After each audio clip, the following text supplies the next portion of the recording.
beaver looking indeed. But those long white whiskers are kind of the giveaway for the nutria. C is a prairie dog, D, a muskrat, E, a platypus, of course, and then F, a river otter. By the end, you will be a beaver expert. So here we go. All right. So some basic information about the animal that we're talking about today. The North American beaver, its Latin name is Castor canadensis, and you can see the kind of range map of the species here in North America. It's mostly spread throughout the entire continent, with some really dry areas kind of left off the map there. Beavers are increasingly moving even farther north and into the Arctic, which you may have seen in some news coverage in the last few years. But this is a rodent species that is kind of different from many other rodents and doesn't fall into a lot of those stereotypes of other rodents. So they do live in social groups, usually between 2 and up to 10, maybe even more individuals, kind of in one family group in one territory. They live 10-ish, 12-ish years in the wild and up to or over 20 years in captivity with, really good care. And their natural predators in our area could include coyotes, bobcats, black bears, larger raptors, especially nocturnal ones like great horned owl, could take baby beavers from the water. And the river otters as well have been known to prey upon baby beavers, which we call kits. Humans, of course, are something else beavers have to worry about. And the reality is that if a beaver has really good habitat and a safe lodge, nice deep pond to escape to, not many of these predators are going to give an adult beaver many problems. So beavers are choosy generalist herbivores, which means they eat lots of different species of vegetation. We often kind of just think of them as eating trees, and that's true, but they specifically are felling trees to get at that inner bark cambium layer and, taking a big tree and felling it so that they can get access to all those smaller branches. And they'll systematically cut those branches off from the main trunk and then drag them to the water, float them back to their dam or their lodge where they're going to be both eating that material and then building with it. They're very adapted for a semi-aquatic lifestyle, which the image here shows in kind of a fun way, just pointing out some of those adaptations that make beavers kind of the perfect wetland species. They are more graceful, more agile, and more safe in the water, even though they come on land, they sleep the day away in, of course, a little earthen mound in their lodge. But they are quite waddly and at risk when they are crossing over larger pieces of land. They need access to the water. And then finally, the behavior we associate with beavers, the most of all, of course, is their building. And beavers build in kind of 2 different categories of structures, dams and lodges. This is something that even when I'm talking to adults that I work with are confused sometimes. So the dam, just as a quick review, is that structure that's going to be holding back the water, storing it, keeping it in place, slowing down the flow, and ultimately creating that deep pond that the beavers need for escaping from predators and storing food and staying active throughout the winter so that the water doesn't freeze all the way through. And then the lodges are the structures that beavers actually live in. So that's the big stick hut that you might see in the middle of a pond. They can also occur on the banks as well. And then sometimes beavers don't build big lodges, but instead might just use a little bank den or a burrow in the side of the riverbank. And the caveat here is that beavers don't necessarily build either one of these structures, and that it really depends on the habitat that they're living in, whether or not they need these structures. So a man-made farm pond, for example, is a beaver's not going to have a reason to build a big, extensive, complex dam to hold back that water. But they might build a lodge there. And then conversely, in a big river system where beavers are never going to dam across, the Shenandoah, for example, they will be not building dams, but building, again, their lodges and things into the banks. So while beavers build, not always, and we have to ask ourselves, is it worth it for them, and think about the function of these structures.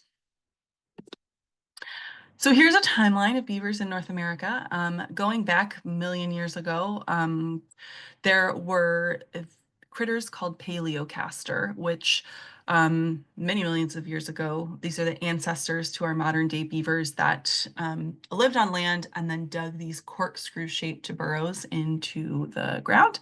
And you can see a photo there on the bottom left of the slide. Then, only about 10,000 years ago, the giant beaver went extinct. We also call it Castoroides, and you can see kind of how big it was compared to a human in that image there and the skull next to it. These were like black bear-sized beavers that were still eating lots of vegetation, hanging out in wetlands, and were kind of functioning like hippos on the landscape is how they're described. And then, so that's also a more recent ancestor of Castor canadensis, which today, of course, we see. And the dip in their population really occurred during the fur trade. So in the 1600s through the 1800s, of course, the fur trade was at its height, and the population of North American beavers was estimated to drop from hundreds of millions, potentially 400 million beavers, all the way down to 100,000 beavers, because beaver pelts were being used as currency, and then also because of their felting properties being used to make hats and other kind of waterproof garments, which you can see in the image here of all the different styles of beaver hats. And just to give you a sense of, it would take between 2 and 3 individual beavers to make one of these hats, based on the kind of the quantity of fur that you can get from a single beaver. And today, numbers are still improving, coming up from that kind of decimation of the fur trade. And there is an estimated somewhere around 12, 14 million beavers in North America today. We don't know for sure. It's really hard to count beavers. And a lot of the ways that biologists are counting other animals, like collaring with tracking devices and things, don't work because beavers don't have necks. So that's just one example of what makes it a little extra tricky to get a good count for how many beavers we have. And now specifically talk about beavers here in the state of Virginia. They were completely eliminated from the state in the early 1900s and then reintroduced in the 30s, and then had got back to a point where they reopened kind of a limited trapping season. The population was stable enough in the 50s. So what we know about beavers in Virginia today is that they have recolonized much of their historic range that still has suitable habitat. So of course, lots of development has happened. But the available habitat that is there for beavers, they are either there or still kind of moving into those last remaining available habitat areas. There's no permit needed anymore to trap and kill beavers in the state of Virginia when they're causing damage. Relocation is not legal. And we can talk more about that a little bit later in the presentation. But basically, we don't know. We don't know the current population of beavers in Virginia. But what I can share with you are reported beaver trapping harvest numbers from the state. I was able to get data from year 2014 up to 2021, and we can see a trend in trapping numbers going down for, again, reported harvest. And what this does not distinguish between is recreational versus nuisance trapping. If I were to wager a guess, at least throughout time since trapping restarted in the state, recreational trapping would kind of be declining and nuisance trapping might actually see a little bit of an increase, but an overall kind of trending away from as much beaver trapping. And then in this little just county map here, what I've done is highlight the areas that have kind of the highest numbers reported from that trapping harvest. So you can see the kind of coastal plain area is more of a hotspot for beavers than the Piedmont or into the more mountainous part of our state. So why do beavers matter? We are going to talk about how to answer this question based on beavers' behavior, but also the impact of those structures that they can build. And so on this slide, we're looking at foraging behavior. That means when beavers eat, how are they benefiting the landscape around them and the plants that they eat? And so in a lot of the species that beavers eat, they are actually promoting plant growth because those species are going to resprout after beavers chew them down. They also are going to be creating gaps in the tree canopy when they're felling those larger trees, which allows for more understory vegetation to grow. And then finally, when beavers are really established in an area and they're kind of exploiting some of the resources closer to the water's edge, they might start to build these little beaver highways or these canals, which give them access to resources and trees farther away from the water, and end up also providing microhabitats for other like amphibians and insect species who breed using the water, and also helps to enhance connectivity of freshwater systems with these little beaver highways, as I like to call them. So that's for foraging. And now we're going to think about the dams that beavers build and then the ponds that are the result of those dams. And so this is specifically when beavers move into kind of a small stream area and think, I'm going to turn this stream into a pond.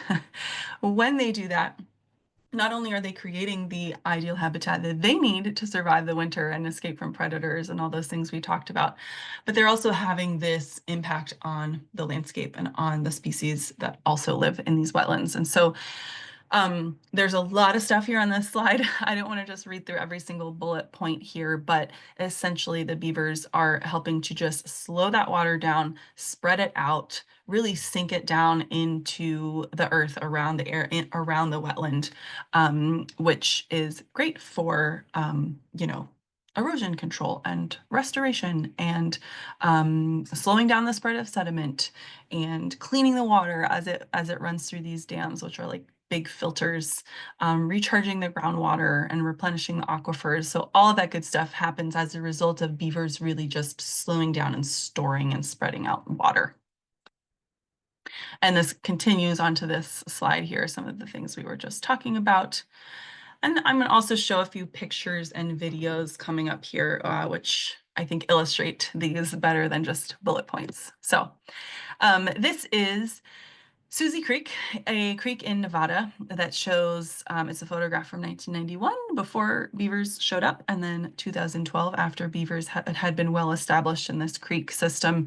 And it's just kind of one of those really dramatic photos that shows how beavers make everything wetter and greener, more lush and more biodiverse, which is hard to see in this photo, but you can assume that that goes along with it.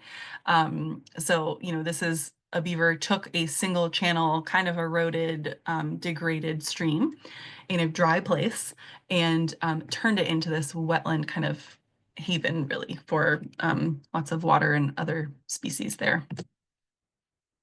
This photograph shows an example of beavers' impact on wildfires. And so this photo was taken in Idaho after a wildfire kind of came down one slope and back up the other. And what we can see so obviously is that the beaver wetland down in the valley, of course, remained wet. It did not burn because water doesn't burn.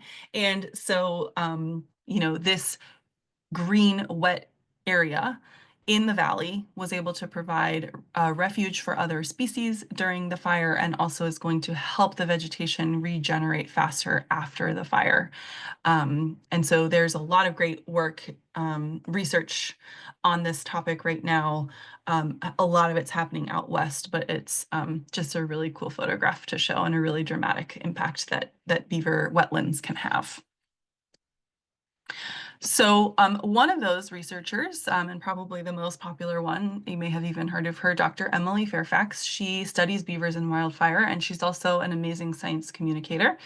And she came up with this stop motion video a few years back, and it's something I show in kind of all of my presentations. And it's just gonna, I'm gonna hit play here, and we're gonna see how, just in a fun way, how, again, beavers help with wildfires. There is going to be no sound, but I can just tell you that there's cute little banjo music playing in the background, and you will still get the gist of the video.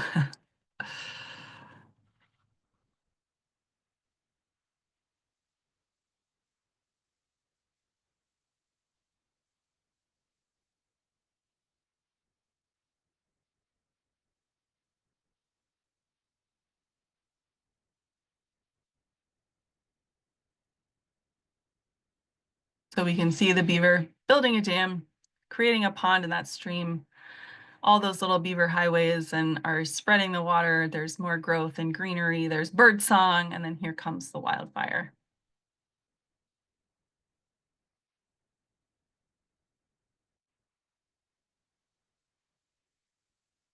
Hey, I'm okay. So, of course, the beaver's okay and all the other species that were in that wetland. Um, and then um, I had shown this video so many times and I thought, wow, I really wish there was one to kind of show the benefits of beavers with flood attenuation and kind of helping to hold back water higher up in the watershed and prevent some of these catastrophic results of flooding that we've been seeing more here along the East Coast. And I reached out to Emily Fairfax and I said, hey, have you ever thought about doing a flooding one? And she was like, yes, I really want to, but I don't have the time to do it. And I said, can I give it a shot? And so this is kind of the second in this series. It's a stop motion story about beavers and flooding.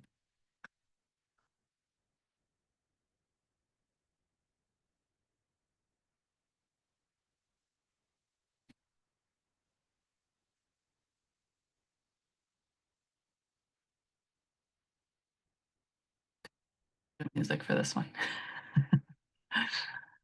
Okay, here comes the flood.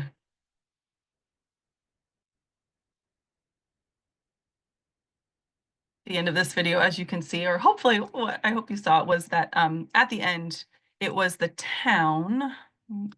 It happened so fast. It was the little town at the end of the video here that the little I'm okay flag, because this beaver pond, of course, stored lots and lots of water and prevented damage in the town below, farther down in that watershed.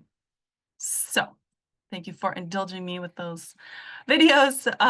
What I hope I have conveyed here is that beavers really do matter. They, to sum everything up, they improve water quality, restore freshwater systems, increase biodiversity.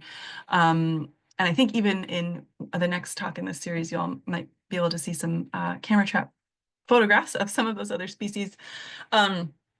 They are even considered in some perspectives as a nature-based solution for climate change amelioration. And so beavers matter to other animals, to plants, to humans, and collectively to our planet, even though the things that they're doing are simply for their own survival. So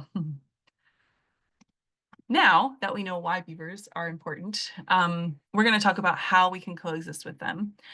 Because admittedly, beavers do cause problems. And that is why my organization was formed a few years back to really educate people about why beavers matter so that we can promote and implement more non-lethal management when they are causing problems. And to provide also landowners and land managers with the resources and support to implement those non-lethal coexistence strategies.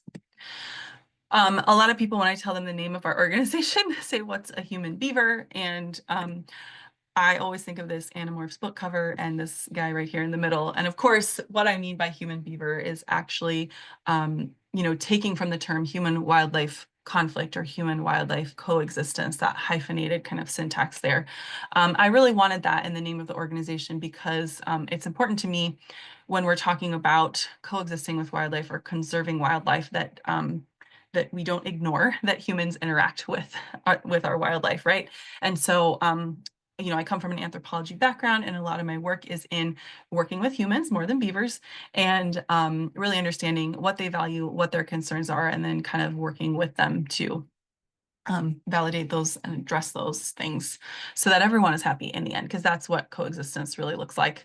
A lot of people ask me, they'll see me and be like, how are the beavers, Allison? And I'll be like, I haven't actually seen one in a lot of months, but I've talked to a lot of people about beavers. So that's why the human component of all of this work is important to me. So knowing that, we're going to break down now into the two main problems that beavers do cause people. And those can fall into the categories of tree felling and flooding.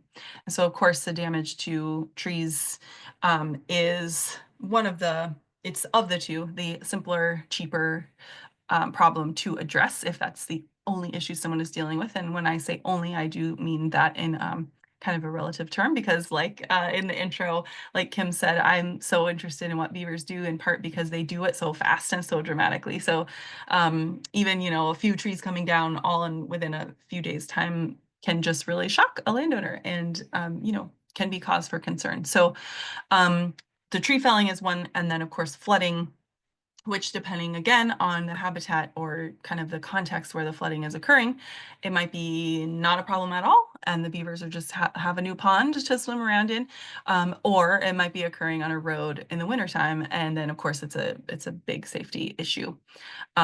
So the main thing that I like to share about this all is that beavers teach us to embrace change. They make changes to the landscape really quickly and really dramatically, and it catches us human primates kind of off guard that this little rodent is doing all this work in such a short amount of time. And this is my most boring slide. I apologize, but it's got a lot of juicy info here. So for each of those two problems, what I have done is to take all the potential solutions down the left-hand side, and then across the top of this table, you will see kind of different things that people might value when they're making a management decision about beavers. So do they care if it's legal? Do they care if it's humane? Do they care, does it need to be effective now, but you're not worried about long-term, or do you want something in place that's going to work, for years to come? And then of course, money is something everyone cares about. And so how affordable is that option? And you can see the green in this table shows kind of the solution or the approach that I'm going to talk a lot more about because you've got yeses across the board there. I do like to point out here that fencing is the strategy I'm talking about. We don't as much recommend paint anymore, although it is an option. And if anyone's interested, I can share more about that. And then we're going to talk about installing flow devices as a way to address the flooding problem. So how to protect trees. Basically, if you use the right materials and you kind of secure everything and just make a good quality cage, you're going to be able to protect a tree for many years. We recommend this certain gauge wire that beavers can't chew through. We recommend certain height of a cage, a way of staking it down and securing that seam so that beavers aren't going to be able to get to that tree. Another big important thing here is about how much space you leave in between the trunk of the tree and the fencing so that that tree can continue to grow and you're not worrying about maintaining these cages. The picture on the right here is, of course, something not to do. Someone used too flimsy material that the beavers just pressed up against the tree and chewed right through the mesh. The trickiest thing about wrapping trees, honestly, once you have kind of these details squared away, is prioritizing what trees you want to wrap, because you do with this method kind of target individual tree by individual tree. And so you take into account things like how close are the trees to the water, what species are they, and which species do beavers love the most, although there's not much they don't like. And the size of the tree, the diameter of the trunk, that sort of thing. Beavers tend to prefer a tree about the size of the arm as like their main preference for size. That's something they can take down relatively easily, although they will chew things much, much larger than that. So nothing is really off limits that I have seen. Even if a beaver doesn't take down a giant tree, they might chew around it enough to girdle and kill the tree anyway. So even if you've got a big honking tree in your property, I tell people wrap that because nothing is off limits. I was going to say one more thing about wrapping, and I forget what it is now. Oh, yes, if you do have larger stands of trees. So obviously, in some cases, wrapping every single tree is not practical. It's also not coexistence if you take away all the beaver's food and building material. So you prioritize to protect some, and then you leave some as kind of like sacrifices for the beavers because they still need food and building material. There are ways to kind of put up exclusion fencing to maybe protect like one bank, one side of the water, to try and just like create a barrier basically where beavers can, even if they fell trees, it's really hard for them to get those materials back to the water. So there are other ways to protect bigger stands of trees, forests and things, but they get a lot more expensive pretty quickly. And again, it's not coexistence if you're taking away every tree from the beavers options. Here's just some photographs of projects we've done. It gets quickly tricky to wrap some of these trees that are on slopes or have those big kind of buttressing roots and things. So you have to get creative pretty quickly. And now moving into the flooding as a problem. Flow device is the umbrella term that I use for kind of all of these devices that are going to basically address a water level rising issue without removing the beavers from that space. And so it's like an umbrella term. And then there's lots of different designs and kind of like copyrighted names of different designs underneath that umbrella of the flow device. And these are the three main ones that I like to talk about. The culvert fence is, as its name implies, going to be protecting a drainage structure like a culvert or a pipe that's going perhaps like underneath a road or through a human-made dam. And in this design, you basically are pushing beavers away from that stimulus of moving water going through the pipe, and so that water is always flowing through this kind of far edge of the fencing. It's also known as a keystone or trapezoidal fence. And ideally would be this shape for kind of that purpose, but can be lots of different shapes depending on the topography of the site where they're there's an issue. And that is a big point here with these devices, is that you can have a template, you can have instructions for how to put these devices in, but it really does take some understanding of the way water moves on a landscape and beaver behavior, how they're going to react to a device in order to customize a device for each site. And so this pond leveler version of a flow device is something that's going to be put in where beavers have built a freestanding beaver dam along a stream. And so we stick a pipe through the dam. You can notch down into the dam to set the height of the water level that you want. And then we protect the inflow of that pipe with a cage. That pipe is long enough so that beavers it's removed from the dam itself and they don't know where the water is sneaking through. And then a fence and pipe at the bottom there is kind of a concept that combines both of these two designs, and is a pretty common one as well to just kind of cover all your bases. So I will also say about these flow devices that, it's again, not really coexistence if you're lowering the water level so much that beavers can no longer remain in that area. So we tend to only consider these at sites where you can have about 2.5 to 3 feet of water minimum so that beavers can stick around. But if we need to lower it from 6 feet to 5 feet with a pond leveler, that's something that will make the people happy and not force the beavers to abandon that habitat. Here's some pictures of flow devices we've put in. They're not the most photogenic things, but and you can see pretty quickly how we have to customize depending on the scenario. The bottom right picture here is probably the best one. You can see where we have a fence around this big standpipe here, and then you can kind of see the pipe all the way out here in the water, and then the cage protecting it. So water's flowing through here. Beavers are over here going, what's happening? And even if they, were to dam around this entire cage, that water is still going to be flowing through the pipe. Here are some more. These are a couple of projects in Virginia at a wildlife management area in Caroline County, and then in Fairfax County, this project here with all the canoes that we needed to do for the installation. And if you are here learning about beavers tonight and you don't actually have a beaver problem yourself, which is the case of most folks that are listening to my presentations, that's great.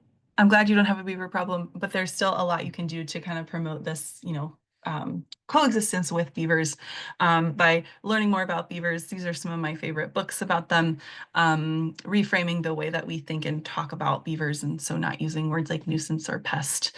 And then you can, even if you are interested in kind of community citizen scientist projects, there is an app called iBeaver where you can report on beaver habitat that you encounter out in your adventures, and that's going to map all those data on a map that is used by researchers and practitioners with data from around the whole country. So if you just Google iBeaver, you can find that, and it's very user friendly. You don't have to know a lot about beavers. It kind of walks you through kind of reporting on the different details that they're looking for.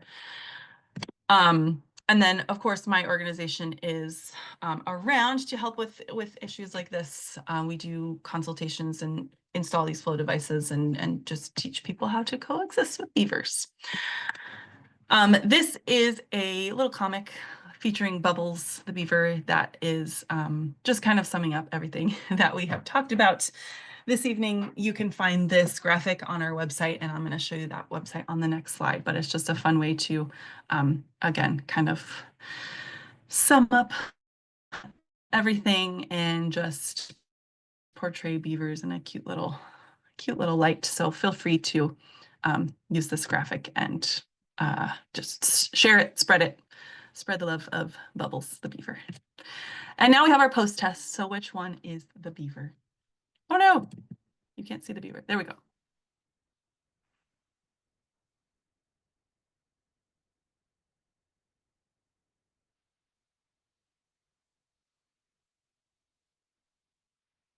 Everyone's guessing B. The answer is all of them. These are all beavers. Yay. This is our, oops, it's not advancing again. There we go. This is our social media information website, and then my email address in green if you have any questions that don't get answered tonight or would like some of these resources. And I will check the chat now for any questions. I have a quick question, Alison. Yes. So how many feet did you say should be left to whenever you put in those drainage devices? How many feet of water do you want to remain so that the beavers are happy? 2? 2.5 feet minimum. I aim for 3 minimum just to be safe. Yeah, because pretty shallow. it is pretty shallow, but it is deep enough, and especially kind of in our climate here in this area where, the reason why water depth matters a lot to beavers, let's say up in, Canada and much farther north, is because they don't want the water to freeze all the way through. Beavers are active through the winter, and so they require that water depth to just so that it doesn't freeze all the way through. Beavers are well adapted to, if the surface freezes, they can deal with that, no problem. But that's really what the depth is for. And also, of course, just concealing them as they're swimming around and escaping potential predators. When are baby beavers born? Baby beavers are born late spring, early summer, like April, May. They are the mama beavers are pregnant right now. They breed in January, and then a few months later, beaver kids. Is there a specific time of year where they're really active with cutting down the trees to build their lodge and dam? Yes, there is. That would be the fall. So beavers kind of go into a little bit of a fall frenzy and preparing for the winter. So they're going to be not only taking down trees, for building and eating like usual, but they are also potentially caching food. And so they will stick the sticks down in the mud outside of their lodge entrance in the water. And that is if they get frozen in to their lodges during the winter, they can still swim out underneath the surface of the ice and pull branches up from the mud and still have food to eat then. And so, and, in the, later spring and through summer, beavers have a lot more stuff to eat other than trees, so it tends to slow down most in the summer. Thank you.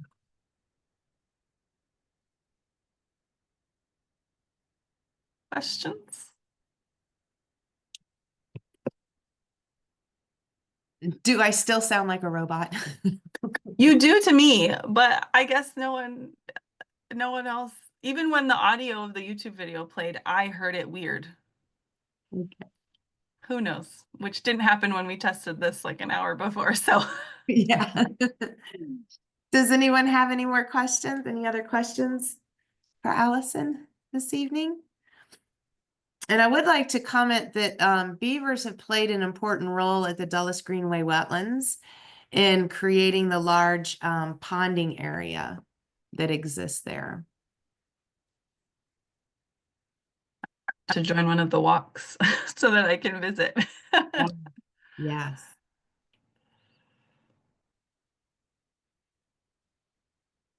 And I did record this. I started recording late, sorry. But yes, I did record. This presentation is being recorded, and we will send it to everyone who signed up to attend this evening.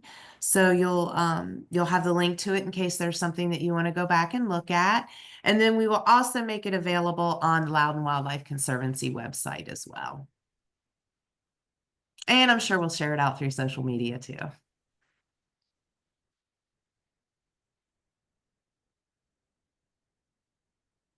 Any questions or anything? Well, thank you all so much for joining us this evening. And thank you, Alison. We really appreciate you taking the time to give a presentation for us this evening. Thank you, everyone, for being here. Have a good night, everyone. Yes.